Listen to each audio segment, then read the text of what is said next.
Hey guys, Adam Lobo here from Adam Lobo TV, and in this video, I'll be unboxing and giving you my full video review of the brand new OPPO Watch 46mm variant after using it for about 2 weeks or so keep watching.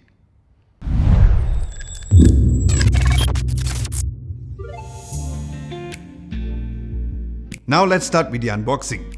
The OPPO Watch comes in a very minimalist white box with the OPPO Watch face in front and the OPPO Watch text just next to it. Opening the box, you will immediately find the watch itself. Underneath, there's the watch VOOC Flash Charging dock, which is a proprietary watch charger that docks the watch magnetically and charges through the magnetic charging pins. And I love how there's also a nice rubber bag to ensure that the charging dock doesn't run out of place. Then there's the manual and the guide. And finally, the watch strap holder as well.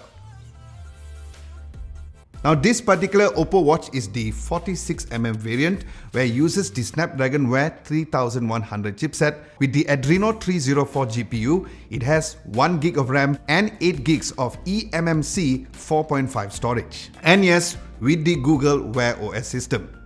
Then the watch is also 5 ATM water resistant up to 50 meters. It has a PPG-4 optical heart rate sensors that supports 24 hours of heart rate monitoring. It has Bluetooth 4.2 and Wi-Fi connectivity as well. Now looking at the build quality, my first impressions were how solid the watch felt. And I did not feel it was heavy at the same time, where the watch face alone weighs at 39 grams and with the watch strap it weighs about 67 grams, which was really nice. Then at the back there is the heart rate sensor and the charging connection area. And looking at the sides on the right, at the top button area is the home or the app menu button. And then down that there is a button which has a green line on it, which is a shortcut key button which can be remappable in the settings, where by default it is set for working out, but I've customized it to Google Fit since it caters to my needs. Then on the left there is the watch speakers, as you can receive phone calls through these watch speakers if you want to. And then looking at the watch strap, it is made out of fluoro rubber watch strap material which is moisture resistant, and the straps can be changed easily by just simply pressing the button to release both of the pins at the back. And putting it back as well is super easy. Now I find that this is hands down the easiest smartwatch strap to remove and fix it. Now some did complain about how the watch is only compatible with OPPO Watch straps because of this unique strap changing type, but for me, I think that is a huge plus because some aftermarket watch straps can be really bad in quality, and I've gotten some to even corrode easily as well. And speaking of the strap, I have to say that putting on the watch could take a while if you're not used to this kind of watch strap, as it is different from typically wearing a regular watch, where it took me about 2 days to get used to it, so keep that in mind. Now looking at the watch screen, this is another huge plus on the smartwatch, where it has a stunning 1.91-inch 3D flexible AMOLED dual curve touchscreen, where the screen is melted to the sides, which I loved, as it made swiping from each side of the watch super seamless and very responsive.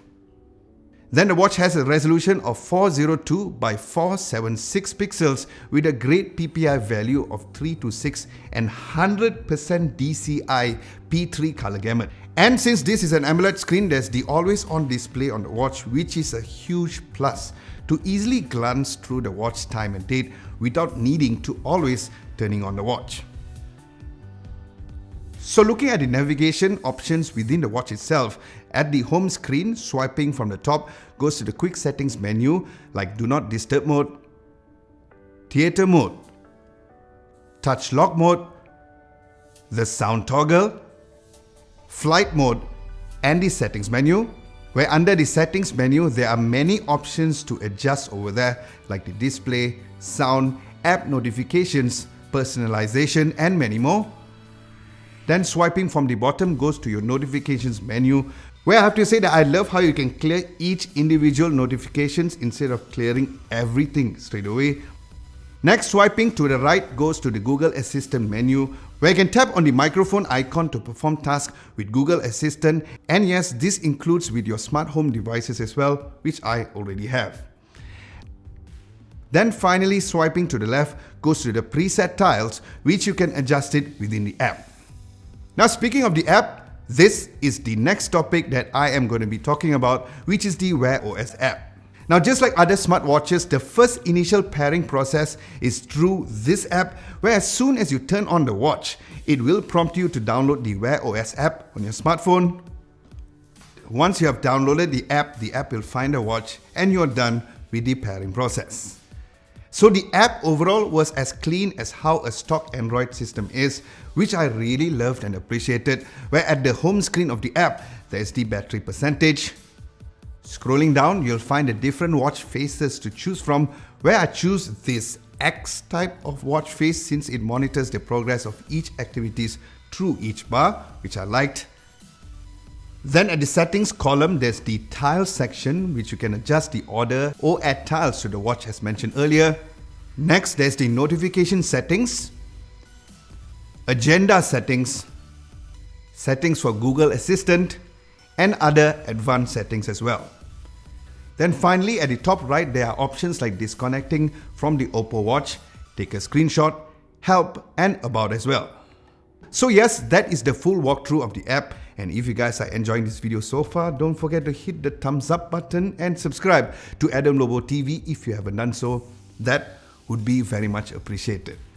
Alright, now that we have gotten the build quality, the features, the menu system and the app functions out of the way, allow me to tell you my personal experience when I was using the watch daily for the past 2 weeks or so. Firstly, among all the smartwatches that I've tested, I love how it uses Google Wear OS, where not only the navigation around the watch felt like it was stock Android-like, which was great, the notifications were nice and clean, where even with Instagram post notification gave me the whole preview of the post. Then the media playback controls were nice as well when watching videos on YouTube or having Spotify or even Tidal on, where the thumbnail or album cover art will display its full screen when the watch screen is on, or just the artist and title when the screen is turned off. Then there is also a Google Play Store specifically for the watch app as well, which I could download compatible apps directly from the watch.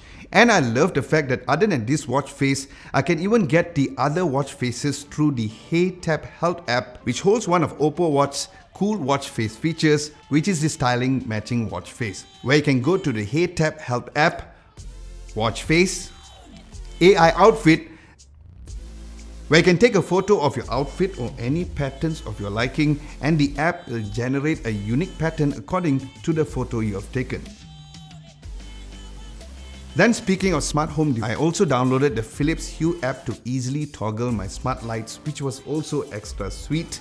And since I use Google Keep to get my notes and to-do list, it is nice that I can view this list directly through the watch instead of typically taking out my phone. And since I hardly get enough sleep, I love how the sleep tracking feature measures the amount of sleep that I get daily. And yes, I have no issues wearing the watch to sleep at all. And finally, I love how I can control PowerPoint slides during a meeting from the watch directly.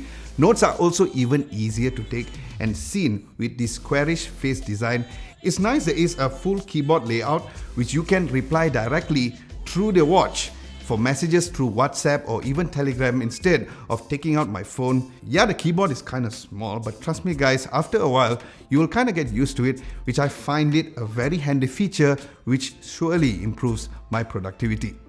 And last but not least, let's look at the battery.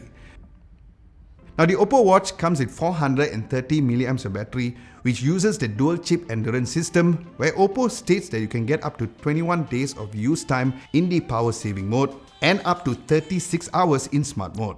Now based on my usage with the 24-hour heart rate monitoring turned on, I got 1.5 days of battery life with every single app notifications turned on with brightness at automatic. Now the OPPO Watch comes with VOOC Flash Charging, where you can charge the watch from 0 to 46% under 15 minutes, and it also takes only 75 minutes for a full charge from 0 to 100%. Now in conclusion, I have to honestly say that when OPPO announced that they were releasing a smartwatch, I was like, okay. But when I got to use the smartwatch daily with its great build quality and amazing stock Android experience on the watch through the Google Wear OS, the OPPO Watch got me excited for smartwatches again, especially since it comes with a great price of only 1,299 ringgit, and I'll leave a link down below for you guys to get yourself one. Alright guys, with this, do let me know what you guys think of the OPPO Watch down at the comment section below. Would you guys get it? Aside from that, thank you so much for watching. Hope you guys found this video helpful in making your purchase decision. If you did, be sure to give this video a nice big thumbs up. Like, share and subscribe to Adam Lobo TV if you haven't done so. My name is Adam Lobo and I'll catch you guys in my next video.